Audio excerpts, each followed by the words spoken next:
खूबसूरतें न जाने किस देश बसती हैं, अब जिनके देखने को आंखें तरसती हैं।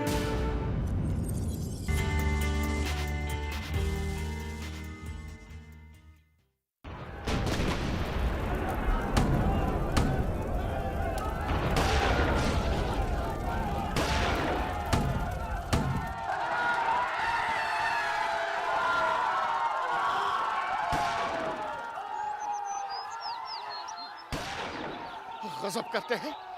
आजकल का माहौल ऐसा नहीं है कि अब सुन्नत की दाढ़ी, कुर्ता पजामा और टोपी पहनकर बेधड़क निकल पड़े और रेल में सवार होकर सिहोरा से दिल्ली तक पहुंचने की कोशिश करें।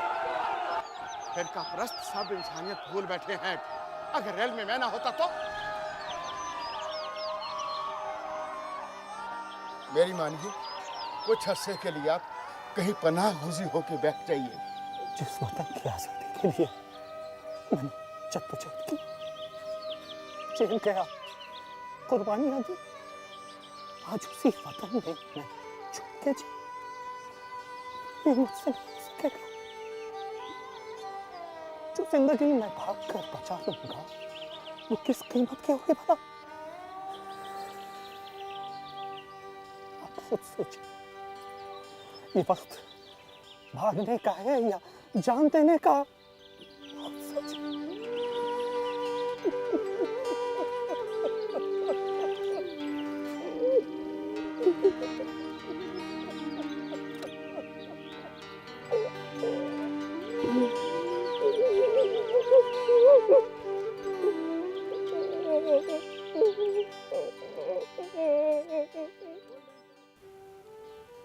आदाब नाजरीन, आज जिक्र मौलाना हिफ्जुर रहमान का।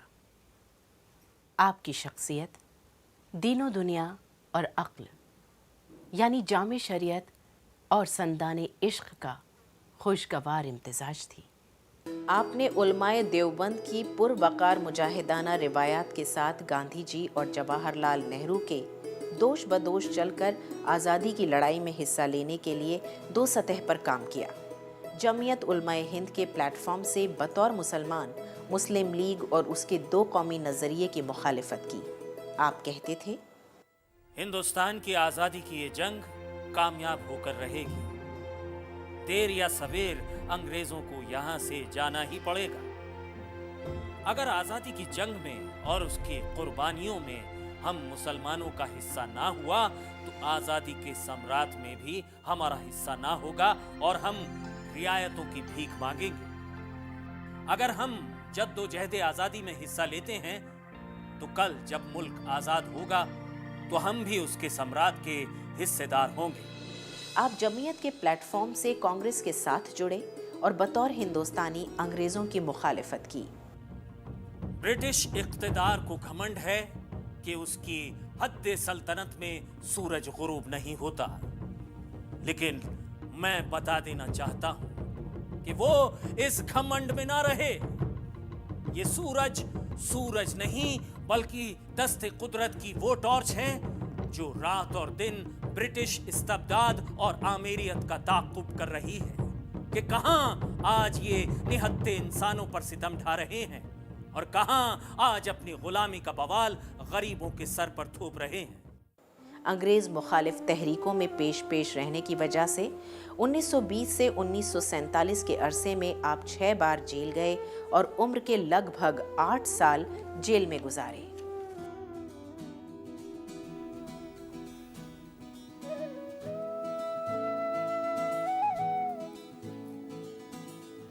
आपसे एक पुलिस अफसर मिलना चाहता है। मिलना चाहता है या मुझे लेने आया है? भेजो अंदर। देखा मैं, आ गया बुलावा। बरतानवी हुकूमत बर्दाश्त नहीं कर सकती कि कांग्रेस अपना काम करे। आइए जनाब, आइए आइए, वारंट लाए हैं ना, दिखाइए। मैं सोच ही रहा था, आलमी जंग जोरों पर है, कांग्रेस खिलाफ कानून जमात करार दी जा चुकी है, हजारों मेंबराने कांग्रेस गिरफ्तार हो चुके हैं, तो फिर भला मैं बाहर कैसे हूं? चलिए जनाब, मैं तैयार हूं। आइए।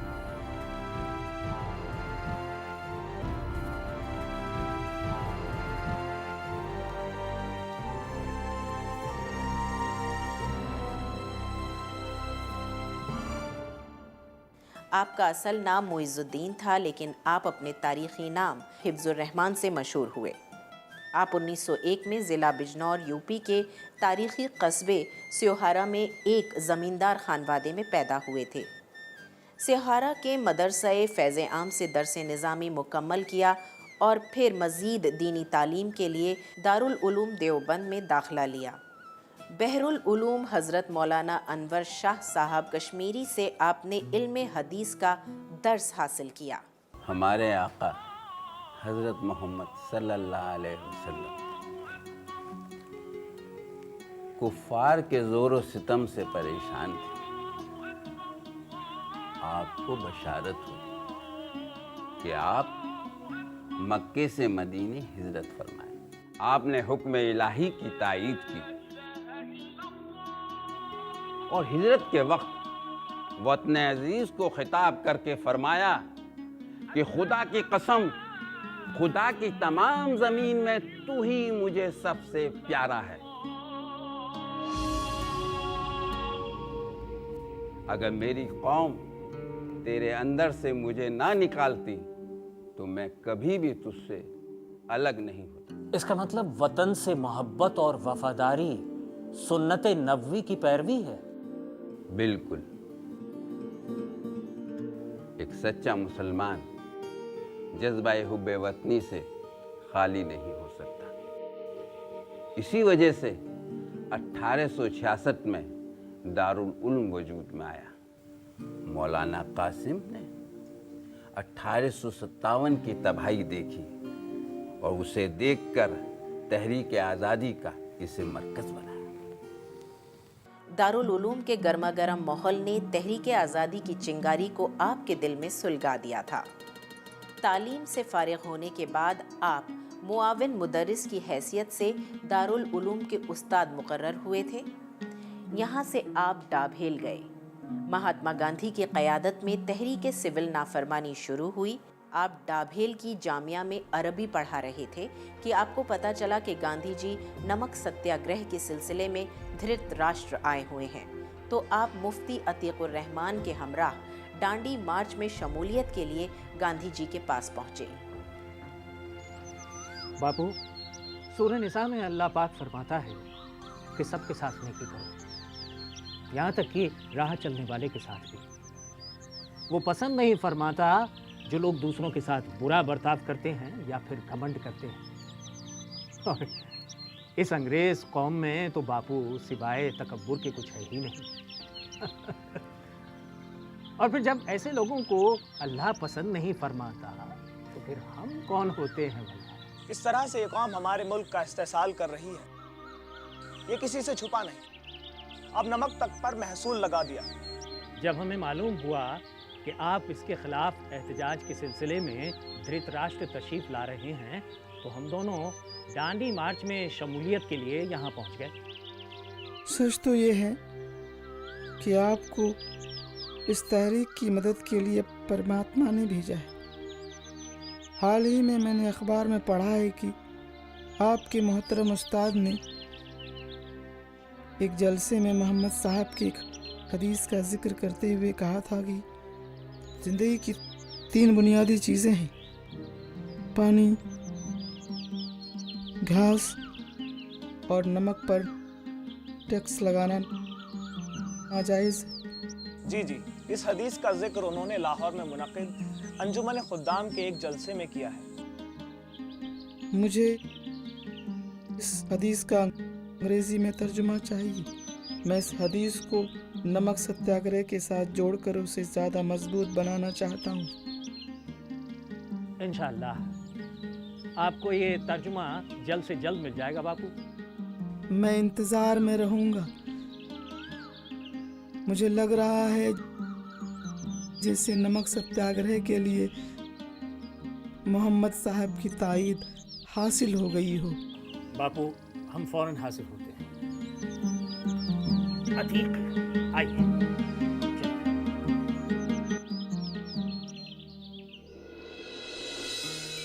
आपने गांधी जी की क़यादत में डांडी मार्च में शिरकत की। 1942 में बम्बई में मौलाना आज़ाद की सदारत में इंडियन नेशनल कांग्रेस का इजलास होना तय पाया। 8 अगस्त 1942 को इंडियन नेशनल कांग्रेस ने क्विट इंडिया की तजवीज़ पास की। इसी रोज़ शब को मौलाना अबुल कलाम आज़ाद, पंडित जवाहरलाल नेहरू और वर्किंग कमेटी के तमाम मेंबर्स गिरफ्तार कर लिए गए। इसी अफरा तफरी में मौलाना हिफ्जुर रहमान भेस बदल कर किसी तरह स्योहारा होते हुए दिल्ली पहुँचे और यहाँ पहुँचते ही आपने मजलिस आमिला जमियत उलमाए हिंद की हंगामी मीटिंग तलब की और उस मीटिंग में ये तय किया कि कांग्रेस ने जो क्विट इंडिया की तजवीज़ पास की है उसे कसीर तादाद में तबाह कराकर मुल्क के गोशे गोशे में पहुंचाया जाए। हिंदुस्तान खाली करो, अंग्रेज इस मुल्क के नज़्मो नस्क से फौरन दस्तबरदार होकर यहाँ से सिधारे और हमें हमारे हाल पर छोड़ दे। Damn it! British government 9 August early morning में सारा कांग्रेस वर्कर को उनके घर से बिस्तर से सोते में उठाकर गिरफ्तार कर चुका है। फिर ये पैम्फलेट किधर से आया? कांग्रेस वर्कर की अरेस्ट के लिए बॉम्बे गवर्नमेंट ने जो डिबेट खड़ी की थी, ये शायद उसी का रिजल्ट कहा जा सकता है। What do you mean? Bombay government के मुताबिक उसकी जेलों में पूरे मुल्क से आए कांग्रेस वर्कर समा नहीं सकते, लिहाजा जो जिस सूबे का होगा उसे वहीं की गवर्नमेंट गिरफ्तार करेगी। एज ए रिजल्ट ऐसे ही कई कांग्रेस वर्कर मुंबई से निकल भागने में कामयाब हुए और उन्हीं में से एक है जमियत उलेमाए हिंद का मेंबर मौलाना हिफ्जुर रहमान। और वो यहाँ से भेस बदल कर निकल गया, दिल्ली पहुंचा और जमियत के अपने साथियों के साथ मिलकर क्विट इंडिया रेजोल्यूशन पब्लिश और डिस्ट्रीब्यूट कराया।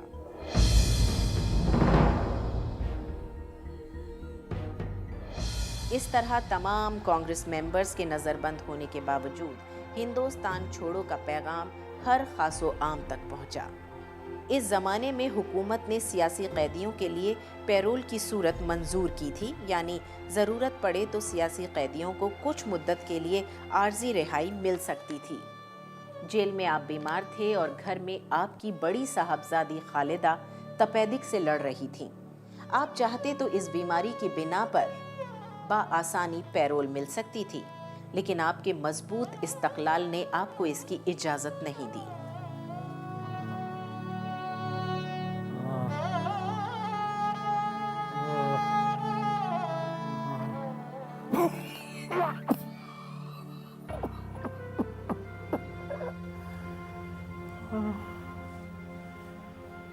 वैसे खता है, खालिदा की हालत मुझसे बदतर होती जा रही है। अल्लाह खैर करे मौलाना, वहाँ आपकी साहबजादी की तबीयत अलील है और यहाँ आप, इस बिना पर आपको लंबी आर्जी छुट्टी मिल सकती है। नहीं नहीं नहीं नहीं क्यों?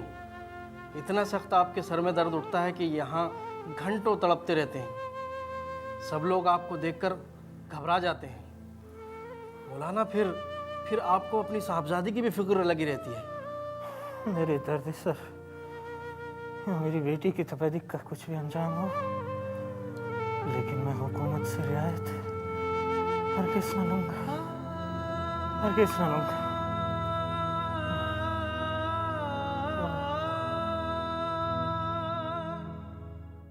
सभी जानते हैं कि बरतानवी साम्राज्य की हिमायत और तायीद से दो कौमी नज़रिए का आगाज़ हुआ।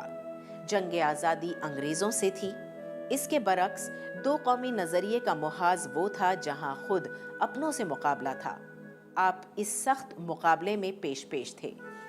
आपने बेशुमार किताबचे और पैम्फलेट्स तकसीम हिंद की मुखालिफत में शाया किए और मुल्क के मुख्तलिफ इलाकों में तकरीरें भी कीं। हिंदुस्तान हमारा वतन है। यह हमारी रिवायात का मखज़न और हमारी तहजीब व सकाफत का गहवारा है। इसके दरो दीवार पर हमारी 1000 साला तारीख के निशानात कंदा हैं। अगर पंडित जवाहरलाल नेहरू को यहाँ रहने का हक है तो कोई वजह नहीं कि उन्हीं जैसा हमारा हक भी इस सरजमीन पे ना हो। तकसीम हिंद और पाकिस्तान अंग्रेज की पुरफरेब सियासत की साजिश है और इससे ज्यादा कुछ नहीं।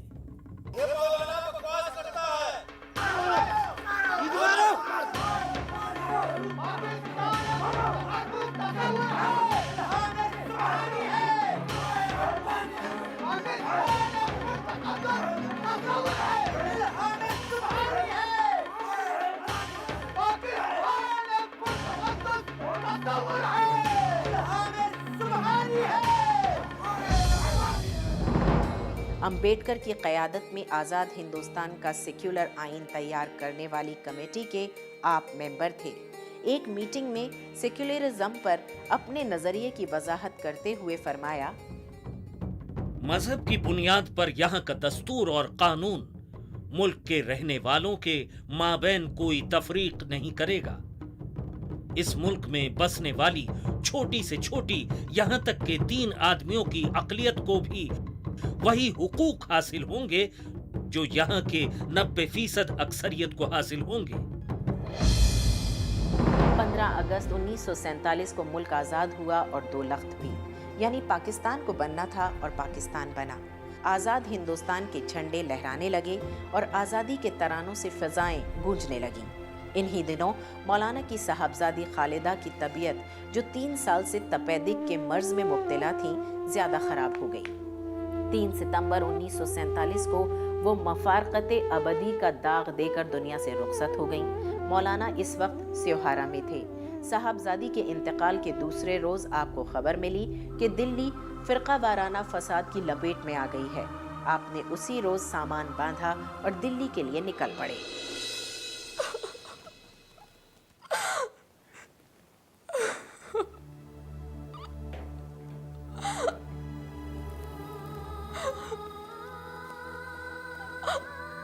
मुझे फौरन दिल्ली पहुंचना होगा बेगम।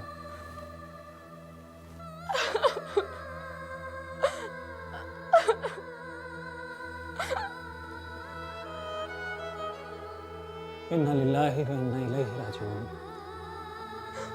जिसका माल था उसने वापस ले लिया, इसमें तुम्हारा क्या कसूर? मैं इस बात पर यकीन रखती हूँ, मगर ऐसी भी क्या आफत आ गई कि बेटी को गुजरे 1 दिन हुआ है और आप जाने को तैयार हैं। कम अज कम हमारे गम के आंसू खुश्क तो होने देते।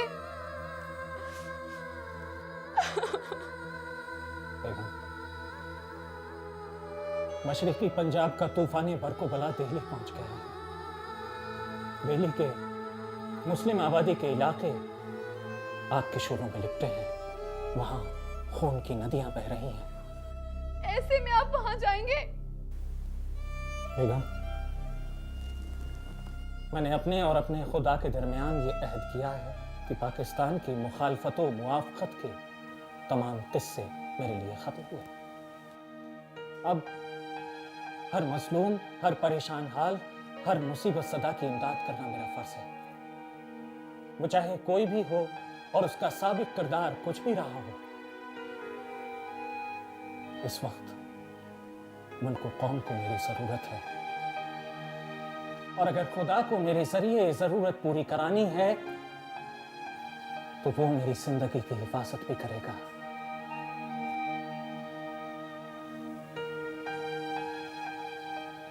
आप फिक्र ना करें, बस दुआएं करें। मुल्क को दुआओं की सख्त जरूरत है बेगम।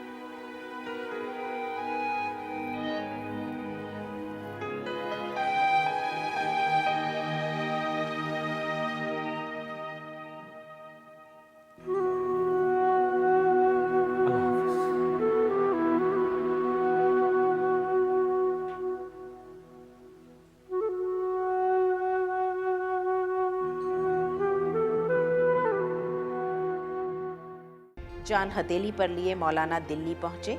इन हालात में जमीयत उलमाए हिंद के कुछ रजाकारों को हुकूमत ने स्पेशल पुलिस का दर्जा दिया था। इनको बंदूकें भी दी थीं और ये दस्ता मुजाहिदे मिल्लत के ज़ेरे कमान अपने फ़राइज़ अंजाम दे रहा था। जहां फसाद की इत्तला मिलती, मौलाना फौरन पहुंचते। आप अवाम और हुकूमत दोनों के राब्ते में रहते। गांधी जी को आप पर बहुत एतमाद था। रोज़ाना सुबह को गांधी जी के पास पहुंचना, उन्हें हालात से बाखबर करना और इस सिलसिले में इंतज़ामी मशवरे देना और ज़रूरी अहकाम लेना आपका मुकर्ररा मामूल था। अगर किसी दिन मौलाना को ज़रा देर हो जाती तो गांधी जी परेशान हो जाते थे। मौलाना, आपको आने में देर हुई तो मैं परेशान हो गया। आप शहर के हालात बिल्कुल सही समझ रहे हैं बापू। बापू, अहिंसा के जरिए अंग्रेजों से इतनी बड़ी जंग हमने जीत ली, लेकिन अब ये क्या? इस सरजमीन पर खून की नदियां बह रही हैं। हर सू खौफ और दहशत है, मायूसी है। मासूम लोग बेमौत मारे जा रहे हैं बापू। मुल्क के बंटवारे का सबसे बड़ा अलमिया मशरक़ी और मगरबी पंजाब के तबादला आबादी का फैसला है। मौलाना, मुझे हालात के इस तरह पलटने का अंदेशा था, तभी तो मैं बंटवारे की मुखालफत कर रहा था। आज़ादी की कीमत अगर अपनी दौलत को कर चुकाई है, बहुत बड़ी कीमत चुकाई है बापू, बहुत बड़ी कीमत चुकाई है।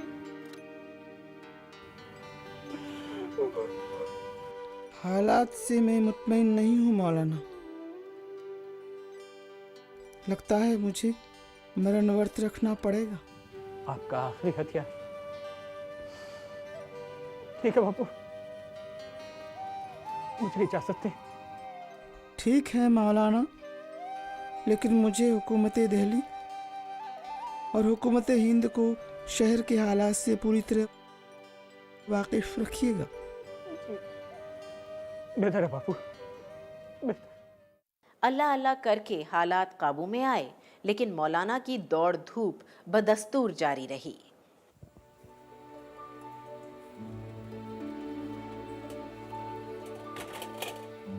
अभी आए हुए देर नहीं हुई और आप फिर जाने को तैयार हैं।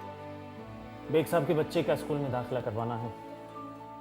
काश आपने अपनी औलाद की साख्त बर्दाश्त और देखभाल के लिए भी वक्त निकाला होता। खुदा के लिए मौलाना का भी आराम भी कर लिया कीजिए। बेगम, इस वक्त हिंदुस्तान में 4 करोड़ मुसलमान हैं। वो सब मेरी औलाद हैं। ये सब वो हैं जो फिरकावारियत झेल कर बुरी तरह एहसास कमतरी का शिकार हो चुके हैं। मुझे इनके मुस्तकबिल के बारे में सोचकर ही हौल छूटने लगते हैं बेगम। मैं आराम कैसे कर सकता हूं? मुझे इनकी रहनुमाई और निगहबानी के फराइज अंजाम देने हैं। आप तो जानती हैं बेगम कि कुरान हकीम और तसनीफ व तालीफ हमारे पसंदीदा शगल है, लेकिन हंगामी मसरूफियात पर वो तक कुर्बान हो गए। काश मेरे हालात मुझे इसका मौका दें कि मैं अपने पसंदीदा काम की तरफ लौट सकूं।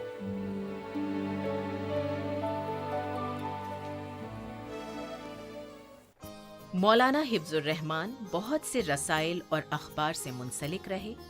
क़ससुल कुरान और इस्लाम का इक़्तिसादी निज़ाम, ये तहक़ीक़ व तनक़ीद पर मुश्तमिल आपकी दीन इस्लाम से मुताल्लिक़ किताबें हैं। इन तसानीफ़ की इनफ़रादियत और ख़ूबसूरती ये है कि इनमें ज़बान और बयान ठेठ मौलवियाना नहीं है। उनमें अदबी लताफ़त और शगुफ्तगी पैदा करने की कामयाब कोशिश की गई है। आप मुत्तकी थे। जमीयत उलमाए हिंद के नाजिम की हैसियत से आपने कभी कोई अलाउंस या भत्ता कबूल नहीं किया। आप अपनी किताबों की आमदनी से गुजर बसर करते थे। 1934-35 में मौलाना उत्तर प्रदेश सूबाई कांग्रेस के मेंबर बने और आखिर तक आप उत्तर प्रदेश से ही all India Congress working committee के रुकन मुंतखब होते रहे। मौलाना ने अपनी ज़िंदगी का आखिरी इलेक्शन 1962 में लड़ा था। उन दिनों आप बहुत बीमार थे, लिहाजा इलेक्शन के काम में हिस्सा नहीं ले पाए थे, लेकिन इसके बावजूद आप 17,000 वोटों से जीते। आपको कैंसर हो गया था और 1 अगस्त 1962 को आप जहाने फानी से कूच कर गए।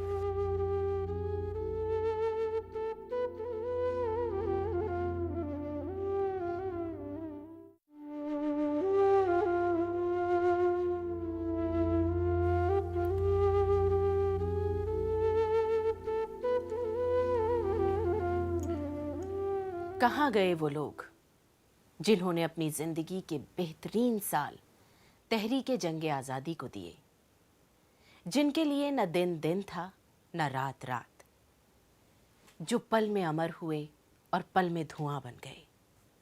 अगर किसी ने उनके साथ वफा की तो धूल में अटे तारीख के पन्नों ने, कि कम से कम उनका नाम तो महफूज रखा। कारनामों से पुर मगर धूल खाते तारीख के इस पन्ने को सलाम, मौलाना हिफ्जुर रहमान को सलाम। वो सूरतें न जाने किस देश बसतियां हैं, अब जिनके देखने को आंखें तरसतियां हैं।